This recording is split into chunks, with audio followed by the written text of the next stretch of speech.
शुरू करने से पहले मैं बस इतना कहना चाहता हूँ, आज मेरी तबीयत ठीक नहीं है, गला ख़राब है और खांसी भी है। इसके बावजूद यह रिकॉर्डिंग कर रहा हूँ क्योंकि समय को टालना मुझे उचित नहीं लगता। अगर आवाज़ में कहीं कमी लगे तो उसे शरीर की स्थिति समझिए, बहाव की कमी नहीं। अब हम विषय पर चलते हैं। अब जरा शांति से बैठिए। अगर संभव हो तो यह वीडियो दिन के शोर में नहीं, रात के उस समय सुनिए जब सब कुछ ठहर जाता है। काम, घूमना, फ़ोन, बातचीत, इन सबको थोड़ी देर के लिए अलग रख दीजिए। यह वीडियो सुनने के लिए नहीं है, यह ठहर कर देखने के लिए है। आज हम जिस विषय को देखने जा रहे हैं वह रिश्तों का विषय है, लेकिन शुरुआत में ही एक बात साफ कर दूं, यह वीडियो रिश्ते सुधारने की विधि नहीं है। यह किसी को सही और किसी को गलत ठहराने की कोशिश नहीं है। यह वह बताने नहीं आया कि सामने वाला ऐसा क्यों है और उसे कैसा होना चाहिए। यह वीडियो आपके भीतर रिश्तों की जड़ को देखने की प्रक्रिया है। अक्सर हम जब रिश्तों की बात करते हैं तो हमारी पूरी दृष्टि बाहर रहती है। हम कहते हैं उसने ऐसा कहा, उसने ऐसा किया, उसने समझा नहीं, उसने छोड़ दिया, उसने धोखा दिया। लेकिन शायद पहली बार हम यहाँ यह देखने बैठ रहे हैं कि इन सब अनुभवों के पीछे मेरे भीतर क्या घट रहा है। यह कोई हलचल खोजने की यात्रा नहीं है, यह देखने की यात्रा है। और जब देखने में गहराई आ जाती है तो कई बार हल अपने आप गिर जाते हैं। इस पूरे संवाद में हम किसी एक रास्ते से नहीं चलेंगे। हम मनोविज्ञानिक की भाषा भी देखेंगे, क्योंकि मन कैसे जुड़ता है यह समझे बिना रिश्तों की उलझन नहीं सुलझती। हम विज्ञान की दृष्टि भी देखेंगे, क्योंकि शरीर और रसायन रिश्तों के अनुभव में बहुत गहराई से जुड़े होते हैं। दर्द केवल भावनात्मक नहीं होता, वह शरीर में भी घटता है।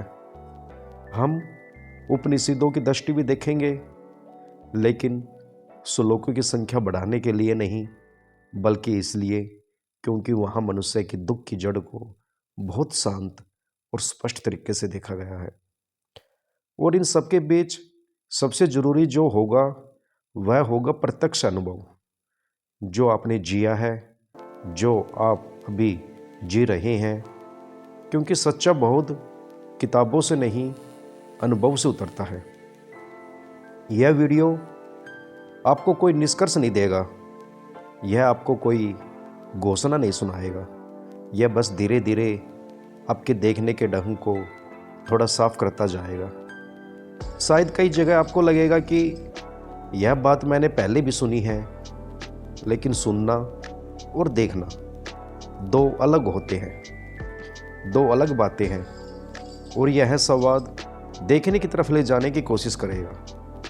अगर कहीं आपको असहजता हो, अगर कहीं आपके भीतर कुछ हिले, तो समझिए वहीं कुछ सच्चा छू रहा है। क्योंकि जहाँ आदतें होती है वहाँ शांति नहीं होती, और जहाँ शांति होती है वहाँ झूठ टिक नहीं पाता। यह पूरा संवाद धीरे धीरे चलेगा। यह आपको पकड़कर कहीं नहीं ले जाएगा, यह बस आपके साथ बैठेगा और कहेगा, देखो यह भी हो रहा है। रिश्तों का दर्द असामान्य नहीं है, लेकिन यह आवश्यक भी नहीं है। दर्द तब शुरू होता है जब देखने वाला उलझ जाता है। आज से हम किसी को बदलने नहीं चलेंगे। आज से हम बस यह देखेंगे कि जुड़ाव क्या है, अपेक्षा क्या है, और हम उसमें कहाँ खड़े हैं। अगर आप इस वीडियो को धैर्य से, शांति से और बिना जल्दी के सुन पाए तो यह सिर्फ एक वीडियो नहीं रहेगा, यह आपके जीवन के कई रिश्तों को नए ढंग से देखने का द्वार बन सकता है। अब कहीं जाना नहीं है, कुछ करना नहीं है, बस यहीं रहना है और देखना है। यहीं से हम धीरे धीरे उस जगह की तरफ चलेंगे जहां दर्द शुरू होता है।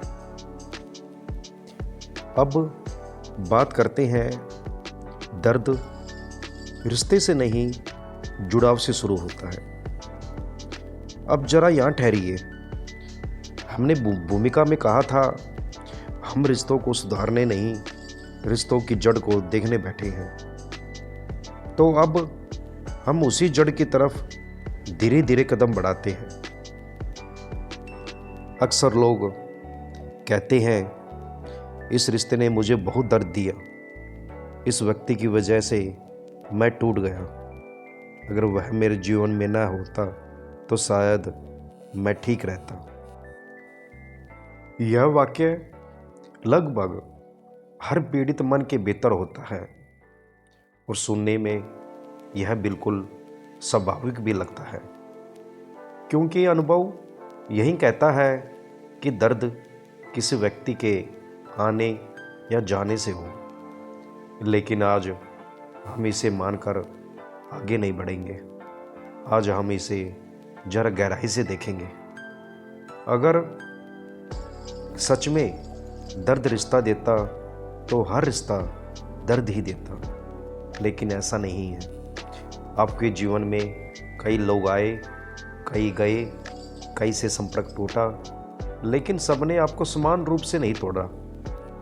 तो प्रश्न रिश्ते का नहीं, प्रश्न है किस रिश्ते से मैं जुड़ा हुआ था। यहीं से दर्द का असली कहानी शुरू होती है। जुड़ाव और प्रेम अक्सर एक ही समझ लिए जाते हैं, लेकिन यही सबसे बड़ी भूल है। प्रेम खुला होता है, जुड़ाव संकुचित होता है। प्रेम में दूसरा स्वतंत्र होता है, जुड़ाव में दूसरा मेरी ज़रूरत बन जाता है। और जहाँ ज़रूरत आती है वहीं डर प्रवेश करता है। डर खोने का, डर बदलने का, डर दूरी का, डर अस्वीकार का। ध्यान दीजिए, दूरी अपने आप में इतना नहीं दुख देती। अगर दूरी ही दर्द होती तो अकेलापन सबसे बड़ा दुख होता। लेकिन कई लोग अकेले रहकर भी शांत होते हैं। दर्द वहाँ होता है जहाँ अपेक्षा होती है, जहाँ मैंने किसी से कुछ चाहा है, जहाँ मैंने किसी के व्यवहार में अपने सुख की डोर बांध दी है। यही कारण है कि वही रिश्ता सबसे ज़्यादा दुख देता है, जिसे हम सबसे ज़्यादा जुड़े होते हैं, क्योंकि वहाँ मैंने स्वयं को दांव पर लगाया होता है। मनोविज्ञान भी इसे और संकेत करता है। हमारा नर्वस सिस्टम उन रिश्तों में अधिक सक्रिय हो जाता है जहाँ भावनात्मक निर्भरता होती है। और जैसे ही अपेक्षा पूरी नहीं होती, शरीर खतरे का संकेत देता है, दिल तेज धड़कता है, मन सोचने लगता है, नींद टूटती है।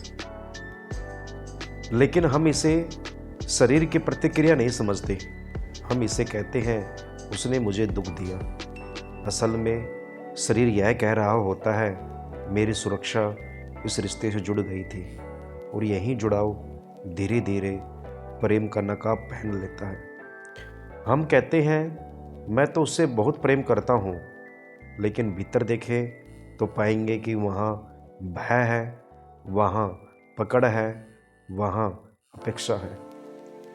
उपनिषदों की भाषा में इसे कहा गया है आसक्ति, जहाँ चेतना बाहर बंध जाती है और जो बंधता है वह पीड़े में आ जाता है। यहाँ एक बात बहुत ध्यान से देखने योग्य है। दर्द घटना के क्षण में नहीं होता, दर्द घटना के बाद सोच में पैदा होता है। जब मन कहता है ऐसा नहीं होना चाहिए था और यह नहीं होना चाहिए था, कहाँ से आता है? अपेक्षा से, पहचान से, मेरी कल्पना से कि रिश्ता कैसा होना चाहिए था। यहीं से दुख की जड़ खुलती है। इस भाग में हम किसी निष्कर्ष पर नहीं पहुंचेंगे, हम सिर्फ इतना साफ देखेंगे कि दर्द रिश्ते से नहीं, जुड़ाव से शुरू होता है। और अगर यह एक बार सच में दिख जाए तो आगे की यात्रा अपने आप गहराती चली जाती है। अब हम यही नहीं रुकेंगे, क्योंकि जुड़ाव अचानक पैदा नहीं होता। उसकी जड़ें मन, स्मृति और सुरक्षा की बहुत पुरानी परतों में है। धीरे धीरे हम वहां भी उतरेंगे। अभी तक हमने देखा कि दर्द रिश्ते से नहीं, जुड़ाव से शुरू होता है। लेकिन जुड़ाव कोई अचानक पैदा हुई चीज नहीं है, वह मन की बहुत पुरानी संरचना में धीरे धीरे बनता है। अब जरा मन को समझाने की कोशिश करते हैं, क्योंकि जब तक मन का ढांचा नहीं दिखता तब तक रिश्ते हमेशा भावुक कहानी ही बने रहते हैं। मन का पहला काम सत्य को जाना नहीं, मन का पहला काम है सुरक्षा। यह बात आध्यात्मिक नहीं, सीधी वैज्ञानिक है। मन और नर्वस सिस्टम शुरू से ही जीवित रहने के लिए बने हैं। जो सुरक्षित लगता है मन उससे चिपकता है, जो असुरक्षित लगता है मन उससे डरता है, और यहीं से रिश्ते सुरक्षा बन जाते हैं। बचपन में जब हम पूरी तरह निर्भर होते हैं तब हमारा मन कुछ अनुभवों के आधार पर सीखता है। अगर देखभाल मिली तो सुरक्षा जुड़ गई, अगर अपेक्षा मिली तो डर बैठ गया, अगर प्रेम मिला तो लगाव बना, अगर स्थिरता मिली तो एक सुरक्षा गहरी हो गई। और यह सब स्मृति में नहीं, संरचना में बैठ जाता है। आज जब हम बड़े होकर किसी रिश्ते में प्रवेश करते हैं तो सामने व्यक्ति नहीं होता, सामने हमारी पुरानी संरचना होती है। हम उस व्यक्ति को वैसा नहीं देखते जैसा वह है, हम उसे देखते हैं जैसा हमारा मन उसे सुरक्षा या खतरे के रूप में पहचानता है। यही कारण है कि एक ही व्यवहार एक व्यक्ति को सामान्य लगता है और दूसरे को असहनीय। विज्ञान उसे अटैचमेंट थ्योरी कहता है, लेकिन इसे नाम देने से ज़्यादा देखना जरूरी है। कुछ मन लगाव के लिए तैयार होते हैं, वे जल्दी जुड़ जाते हैं। कुछ मन हमेशा सतर्क रहते हैं, वे हर पल छूट जाने की आशंका में रहते हैं। कुछ मन करीब आते ही घुटन महसूस करते हैं, लेकिन इन सबके नीचे एक ही चीज काम कर रही है, सुरक्षा की तलाश। मन कहता है अगर यह व्यक्ति मेरे साथ है तो मैं सुरक्षित हूँ, अगर यह चला गया तो मैं टूट जाऊंगा। और ध्यान दीजिए, यह डर वर्तमान में नहीं होता, यह भविष्य में होता है, अगर से शुरू होता है। छोड़ दिए जाने का डर इसलिए सबसे ज़्यादा गहरा होता है क्योंकि वह सीधे अस्तित्व को छूता है। मन उसे मृत्यु जैसा अनुभव करता है, इसलिए शरीर प्रतिक्रिया देता है, घबराहट, बेचैनी, अंदर कांपना। हम इसे कहते हैं रिश्ते का दर्द, लेकिन वास्तव में यह मन की पुरानी सुरक्षा प्रणाली सक्रिय हो जाती है। यही कारण है कि हम जानते हुए भी कि सामने वाला गलत व्यवहार कर रहा है, फिर भी रिश्ता नहीं छोड़ पाते, क्योंकि मन कहता है दुख सह लूंगा पर असुरक्षित नहीं सह सकता। यह भावुकता नहीं, यह संरचना है। उपनिषद इसे बहुत शांत भाषा में कहते हैं, जो आश्रय बाहर खोजता है वह भय में रहता है। मन बाहर आश्रय खोजता है, रिश्तों में, मान्यता में, साथ में, स्वीकृति में। और जैसे ही आश्रय हिलता है, डर पैदा होता है। इस भाग में हम यह नहीं कह रहे कि रिश्ते गलत है, हम यह भी नहीं कह रहे कि लगाव छोड़ देना चाहिए। हम सिर्फ इतना देख रहे हैं कि रिश्तों में जो दर्द उठता है वह मन की सुरक्षा प्रणाली से उठता है, प्रेम से नहीं। और जब यह सच दिखने लगता है तो एक नई जिज्ञासा जन्म लेती है। अगर मन हमेशा सुरक्षा खोजता है तो क्या वह कभी शांत हो सकता है?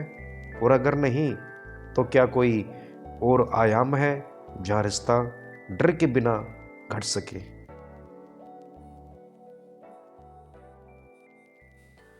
हम अभी तक यह देख चुके हैं कि दर्द रिश्ते से नहीं, जुड़ाव से शुरू होता है, और जुड़ाव मन की सुरक्षा प्रणाली से जन्म लेता है। अब उसी जुड़ाव के भीतर एक बहुत चुपचाप चलने वाली चीज को देखना जरूरी है। इतनी चुपचाप कि अधिकांश लोग पूरे जीवन उसे देख ही नहीं पाते। उसका नाम है अपेक्षा। अपेक्षा कोई ऊंची आवाज में बोली गई मांग नहीं होती। अपेक्षा कोई लिखित शर्त नहीं होती। अपेक्षा तो बिना बोले किया गया एक आंतरिक अनुबंध होती है। हम कहते हैं कुछ नहीं, लेकिन भीतर मान लेते हैं। हम मान लेते हैं कि अगर मैं इतना दे रहा हूँ तो सामने वाला वैसा ही करेगा। अगर मैं समझ रहा हूँ तो वह भी समझेगा। अगर मैं रुका हूँ तो वह भी रुकेगा। यह मान लेना कहीं लिखा नहीं होता, लेकिन मन में बहुत पक्का होता है। और ध्यान दीजिए, यहीं से रिश्ता का सबसे बड़ा भ्रम शुरू होता है। अपेक्षा हम इसलिए नहीं जताते क्योंकि हमें लगता है कि यह तो स्वाभाविक है। इतना तो समझना चाहिए, इतना तो करना ही चाहिए। अगर वह मुझे जानता है तो उसे पता होना चाहिए। यहीं पर मन रिश्ते को प्रेम से कर्तव्य में बदल देता है। वैज्ञानिक दृष्टि से देखें तो अपेक्षा मन के भविष्य संरचना है। मन पहले ही तय कर लेता है कि सामने वाला कैसा होना चाहिए, कैसा व्यवहार करना चाहिए और किस समय क्या करना चाहिए। और यह सब वर्तमान में नहीं, भविष्य में चलता है। जब सामने वाला उस तय छवि से जरा सा भी हटता है तो मन इसे साधारण अंतर नहीं मानता, मन इसे खतरा मान लेता है और तब दर्द पैदा होता है। लेकिन ध्यान से देखें तो यह दर्द घटना का नहीं होता, यह दर्द टूटे हुए अनुबंध का होता है। इसलिए अपेक्षा टूटने पर दर्द सीधा अपमान में बदल जाता है। उसने मेरी कदर नहीं की, उसने मुझे हल्के में लिया, मैं उसके लिए कुछ नहीं हूँ। असल में सामने वाला शायद वही था जो वह हमेशा से था, लेकिन मन ने उसे कुछ और मान लिया था। यही पर रिश्ते बहुत भारी हो जाते हैं, क्योंकि अब हम सामने वाले से नहीं, उसके होने की नहीं, उसकी हमारी धारणा निभाने की मांग करने लगते हैं। उपनिषद इसे बहुत सरल भाषा में कहते हैं, जहाँ अपेक्षा है वहाँ स्वतंत्रता नहीं, जहाँ स्वतंत्रता है नहीं वहाँ प्रेम टिक नहीं सकता। लेकिन हम इसे देखते नहीं। हम कहते हैं मैं तो बस चाहता हूँ कि वह ऐसा हो जाए। ध्यान दीजिए, यह बस सबसे भारी शब्द है। अपेक्षा हमारे मन को हमेशा दूसरे के व्यवहार पर टिकाए रखती है, और जब जीवन हमारे स्क्रिप्ट के अनुसार नहीं चलता तो हम कहते हैं रिश्ते दुख देते हैं। इस भाग में हम यह नहीं कह रहे कि अपेक्षा गलत है, हम यह भी नहीं कह रहे कि अपेक्षा छोड़ देनी चाहिए। हम सिर्फ इतना देख रहे हैं कि अपेक्षा जुड़ाव की स्वाभाविक उपज है, और जब तक जुड़ाव की जड़ नहीं दिखती तब तक अपेक्षा रिश्तों में दर्द पैदा करती रहेगी। और जब यह स्पष्टता पहली बार आती है तो श्रोता एक बहुत गहरे प्रश्न के सामने खड़ा होता है। अगर अपेक्षा इतनी गहराई से मन में बैठी है तो क्या ऐसा रिश्ता संभव है जहाँ अपेक्षा न हो और फिर भी निकटता हो?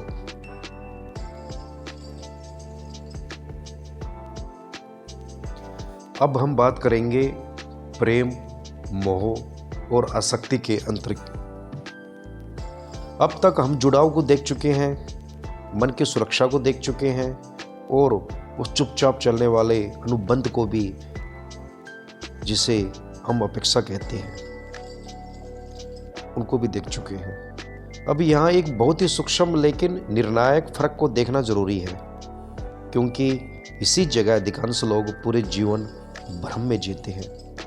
हम जिस शब्द का सबसे ज़्यादा उपयोग करते हैं और सबसे कम समझते हैं, वह है प्रेम। हम कहते हैं मैं उससे प्रेम करता हूँ, लेकिन अगर थोड़ा रुक कर देखें तो उस वाक्य के भीतर कई और चीज़ें छुपी होती हैं। शास्त्रों की दृष्टि में प्रेम कोई भावनात्मक उछाल नहीं है, प्रेम कोई चाह नहीं है, प्रेम किसी से कुछ पाने की इच्छा नहीं है। प्रेम तो देखने की एक अवस्था है, जहाँ सामने वाला जैसा है वहाँ उसे वैसा ही रहने की अनुमति है। लेकिन मन इस प्रेम को ज़्यादा देर निराकार नहीं रहने देता। मन उसे रूप देता है, नाम देता है और धीरे धीरे उस पर अपनी ज़रूरतें टांग देता है। यहीं से मोह जन्म लेता है। मोह प्रेम जैसा दिखता है, वह बहुत कोमल लगता है, उसमें अपनापन होता है, उसमें लगाव होता है, लेकिन उसके भीतर एक छुपी हुई शर्त होती है। मोह कहता है तुम मेरे हो, और जहाँ मेरे आया वहाँ स्वतंत्रता धीरे धीरे सिकुड़ने लगती है। मोह सामने वाले को वस्तु की तरह नहीं पर भूमिका की तरह देखने लगता है। तुम ऐसे हो, तुम ऐसे ही रहोगे, तुम ऐसा ही करना चाहिए। और फिर मोह आसक्ति में बदल जाता है। आसक्ति मोह की गाढ़ी अवस्था है। यह वह जगह है जहाँ बिना सामने वाले के मन अधूरा महसूस करने लगता है। वैज्ञानिक दृष्टि से देखें तो यहाँ डोपामिन, ऑक्सीटोसिन और सुरक्षा स्क्रिप्ट एक साथ सक्रिय होती है। मन संबंध को जीवन रेखा बना लेता है और तब रिश्ता साझेदारी नहीं आश्रय बन जाता है। आसक्ति मीठी लगती है क्योंकि उसमें निकटता होती है, लेकिन उसी के भीतर डर भी छुपे होता है। डर छूट जाने का, बदल जाने का, खो जाने का। और जहाँ डर है वहाँ नियंत्रण चुपचाप प्रवेश करता है। यहीं पर सबसे बड़ा भ्रम पैदा होता है। हम नियंत्रण को प्रेम समझ लेते हैं। हम पूछते हैं तुम कहाँ हो, तुम किसके साथ हो, तुमने ऐसा क्यों किया, और भीतर से खुद को समझाते हैं मैं तो चिंता करता हूँ, मैं तो ख्याल करता हूँ। लेकिन शास्त्र बहुत साफ कहते हैं जहाँ नियंत्रण है वहाँ प्रेम नहीं, वहाँ डर है। प्रेम कभी बांधता नहीं, प्रेम कभी डराता नहीं, प्रेम कभी शर्त नहीं रखता। लेकिन क्योंकि हमने मोह और आसक्ति को प्रेम समझ लिया, इसलिए रिश्तों में दर्द पैदा होता है। और फिर हम कहते हैं प्रेम में ही सबसे ज़्यादा दुख है। असल में दुख प्रेम में नहीं, भ्रम में होता है। इस भाग को सुनते सुनते श्रोता पहली बार अपने भीतर ईमानदारी से पूछ पाता है, जिसे मैं प्रेम कह रहा था, क्या यह सच में प्रेम था? क्या वह डर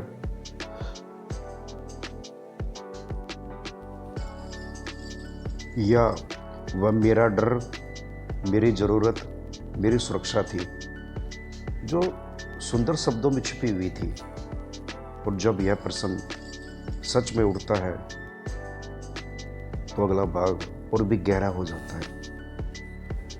अब तक हमने मन को देखा, अपेक्षा को देखा और प्रेम, मोह, आसक्ति के सूक्ष्म फर्क को भी। अब यहाँ एक और बहुत परत खुलती है शरीर की, क्योंकि रिश्ता सिर्फ विचार नहीं होता, ये रिश्ता सिर्फ भावना नहीं होता, रिश्ता शरीर में भी गढ़ता है। और जब हम रिश्तों की दर्द की बात करते हैं तो उसे सिर्फ मन का वहम कहकर टाल देना एक बहुत बड़ी भूल होती है। विज्ञान यहाँ बहुत साफ है। जब कोई रिश्ता शुरू होता है तो शरीर में डोपामिन सक्रिय होता है। डोपामिन खोज, उत्साह और कुछ नया होने का संकेत देता है। इसलिए शुरुआत में सब हल्का लगता है, सब सहज लगता है, कम शब्दों में भी बहुत कुछ समझ में आ जाता है। साथ ही ऑक्सीटोसिन भी सक्रिय होता है। यह वह रसायन है जो निकटता, भरोसा और अपनापन बनाता है। इस समय मन कहता है यह अलग है, यह खास है, यह सुरक्षित है। लेकिन समय के साथ जब रिश्ता दैनिक जीवन में उतरता है तो शरीर नई अवस्था से परिचित हो जाता है। डोपामिन धीरे धीरे कम होता है।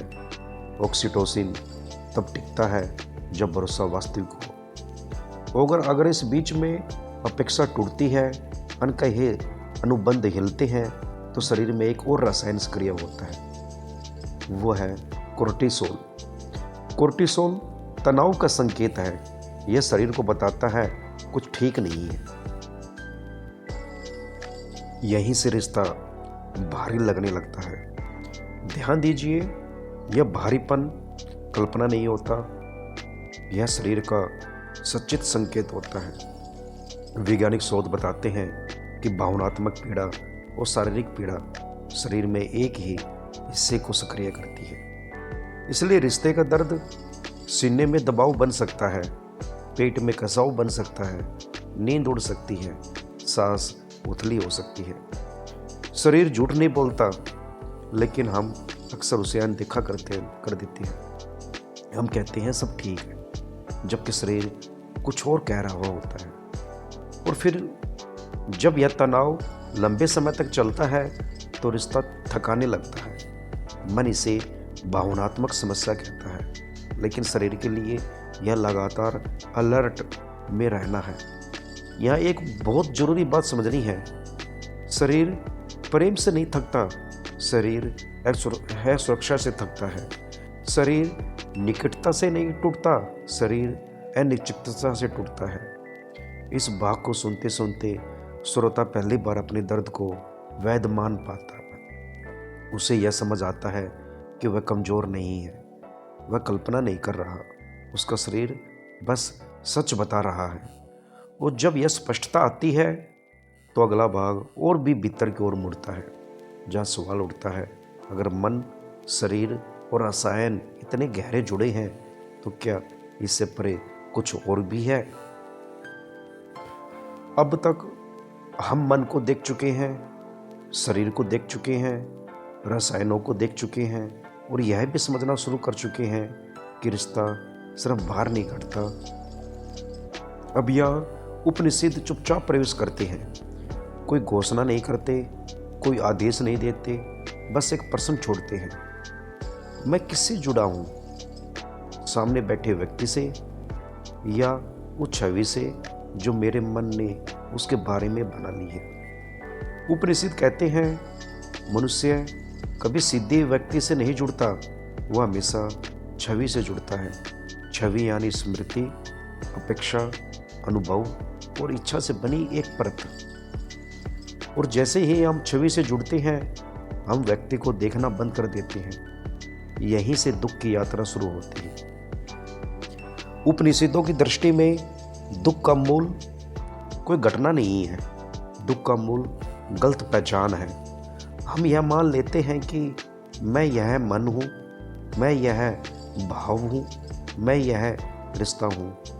और जब यह पहचान हिलती है तो पूरा अस्तित्व डगमगा जाता है। यहाँ एक और बहुत गहरा प्रश्न उठता है, जुड़ने वाला कौन है? क्या जुड़ने वाला वह चेतना है जो देख रही है, या वह मन है जो अनुभव को पकड़ना चाहता है? उपनिषद बहुत साफ कहते हैं, चेतना कभी जुड़ती नहीं, वह तो सिर्फ देखती है। जुड़ता है मन, और मन हमेशा सुरक्षा चाहता है। इसलिए रिश्ते जहाँ तक स्वाभाविक होते हैं वहाँ तक हल्के होते हैं, लेकिन जैसे ही हम उन्हें अपनी पहचान बना लेते हैं वे भ्रम बन जाते हैं। हम कहते हैं वह मेरा है, उसके बिना मैं अधूरा हूँ, अगर वह बदल गया तो मैं टूट जाऊँगा। यहीं पर रिश्ता संबंध नहीं रहता, वह आश्रय बन जाता है। उपनिषद इस आश्रय को अविद्या कहते हैं। अविद्या का अर्थ अज्ञान नहीं, अविद्या का अर्थ है जो है ही नहीं, उसे सच मान लेना। जब हम रिश्ते में स्वयं को ढूंढने लगते हैं तो रिश्ता भार बन जाता है, लेकिन जब रिश्ता जीवन की अभिव्यक्ति होता है तो वह भाव बन जाता है। इस भाग को सुनते सुनते श्रोता पहली बार बाहर से हटकर भीतर देखने लगता है। वह पूछता है, मैं किससे जुड़ा हूँ और क्यों? और यह प्रश्न उत्तर नहीं मांगता या मौन मांगता है।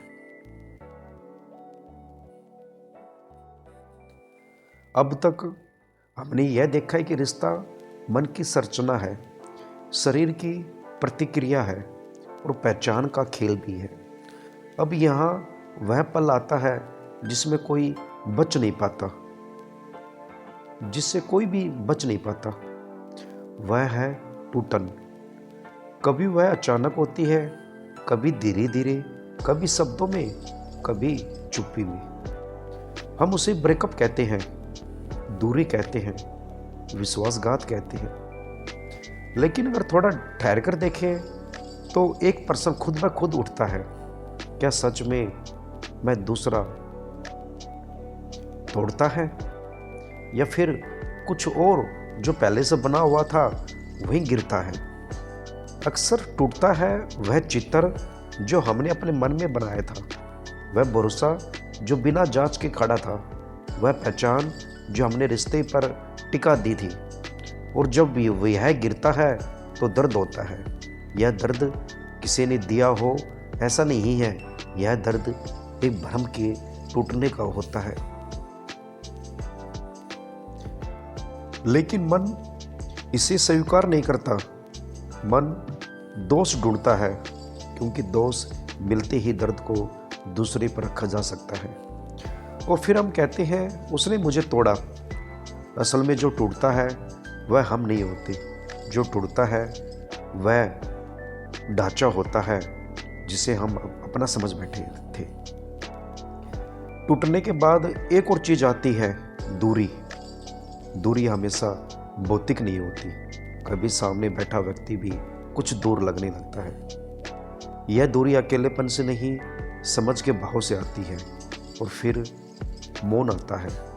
यह मौन बहुत डरावना लगता है, क्योंकि अब कोई पकड़ नहीं, कोई सहारा नहीं, लेकिन यही मौन सबसे बड़ा अवसर भी होता है। क्योंकि जब रिश्ता टूटता है तो पहली बार हम अपने साथ रह जाते हैं, और अगर उस समय हम दर्द से भागते नहीं, उसे दबाते नहीं, उसे किसी और से भरने की कोशिश नहीं करते, तो कुछ बहुत गहरा घटता है। दर्द देखा जाता है, और जो देखा जाता है वह धीरे धीरे अपनी पकड़ खो देता है। इस भाग में कोई समाधान नहीं दिया जा रहा, कोई सलाह नहीं दी जा रही, बस यह स्पष्टता है कि हर टूटन विनाश नहीं होती। कभी कभी वह दरवाजा होती है, और जब यह समझ चुपचाप बैठ जाती है तो अगला भाग किसी जोड़ की बात नहीं करता, बल्कि मुक्ति की ओर इशारा करता है। अब तक हम टूटन तक पहुंच चुके हैं। हमने देखा कि रिश्ता बिखरता है तो वास्तव में कई भ्रम गिरते हैं। अब यहाँ मन एक स्वाभाविक प्रश्न पूछता है, तो अब क्या करें? लेकिन यह भाग उस प्रश्न का उत्तर नहीं देता, क्योंकि अधिकांश प्रश्न उसी जगह से उठती हैं जहाँ से बोझ उठता है। यह भाग एक बात को बहुत स्पष्ट करता है। मुक्त होने का अर्थ रिश्ता छोड़ देना नहीं है। मुक्त होने का अर्थ किसी से दूर जाना नहीं है। मुक्ति तो भीतर घटती है, जब हम रिश्तों में रहते हुए भी उसे अपने अस्तित्व को न बांधे। यह साक्षी भाव चुपचाप प्रवेश करता है। साक्षी भाव कोई अभ्यास नहीं या कुछ करने से नहीं आता। साक्षी भाव तब आता है जब हम देखना शुरू करते हैं। देखते हैं मन कैसे उम्मीद बनाता है, देखते हैं शरीर कैसे प्रतिक्रिया करता है, देखते हैं डर कहाँ से उठता है। और इस देखने में कोई सुधार नहीं होता, कोई बदलाव की कोशिश नहीं होती। यहीं पर अपेक्षा धीरे धीरे ढीली पड़ने लगती है, और जब अपेक्षा गिरती है तो रिश्ता अजीब रूप से हल्का हो जाता है। अब सामने वाला हमारी ज़रूरत नहीं रहता, वह एक स्वतंत्र व्यक्ति बन जाता है, और हम पहली बार उसे वैसे ही देख पाते हैं। यहीं पर प्रेम का एक नया स्वाद आता है, ऐसा प्रेम जिसमें मुझे चाहिए नहीं, ऐसा प्रेम जिसमें डर नहीं, यह प्रेम चिपकता नहीं, यह प्रेम छोड़ता नहीं, यह बस होता है। इस बात को सुनते सुनते श्रोता किसी समाधान तक नहीं पहुंचता, वह बस हल्का हो जाता है, और जब मन हल्का होता है तो अंतिम भाग अपने आप खुलता है। सब कुछ समझाने की जरूरत नहीं रहती, अब बस मौन बचता है। अब तक हमने देखा कि रिश्ते मन, शरीर, पहचान की संरचना में रहते हैं। हमने देखा कि जुड़ाव कैसे बनता है, अपेक्षा कैसे दर्द बनाती है, टूटन कैसे खोलती है। अब यह कोई समाधान नहीं दिया जा रहा, कोई कदम नहीं बताया जा रहा, बस एक बात स्पष्ट है, रिश्ते जीवन का हिस्सा है, वे खुद बदलते नहीं, और न ही उनका स्वरूप किसी ने तय किया है। दर्द अनिवार्य नहीं है, जब देखने वाला बदल जाता है तो दृष्टि बदल जाती है, और उसी बदलाव में जुड़ाव का स्वरूप अपने आप बदल जाता है। हम यह नहीं कहते कि अब सब ठीक है, हम यह नहीं कहते दर्द नहीं होगा, बस इतना दिखता है जैसे अंधेरे में पहली बार रोशनी दिखाई देती है, और उसी रोशनी में मन की पकड़ ढीली होती है, अपेक्षा धीरे धीरे गिरती है, और प्रेम हल्का, स्वाभाविक और चिपकाव रहित हो जाता है। यह यात्रा अब शब्दों से उतरती है, अब कोई समझना, समझाना, जोड़ना या सिखाना नहीं रह जाता, सिर्फ मौन बचता है। और जब मौन बैठ जाता है तो श्रोता समझता है रिश्ता नहीं है, लेकिन देखने वाला बदल गया। यही इस पूरे अनुभव का अंत है। कहीं कोई घोषणा नहीं, कहीं कोई निष्कर्ष नहीं, बस यह स्पष्ट और शांत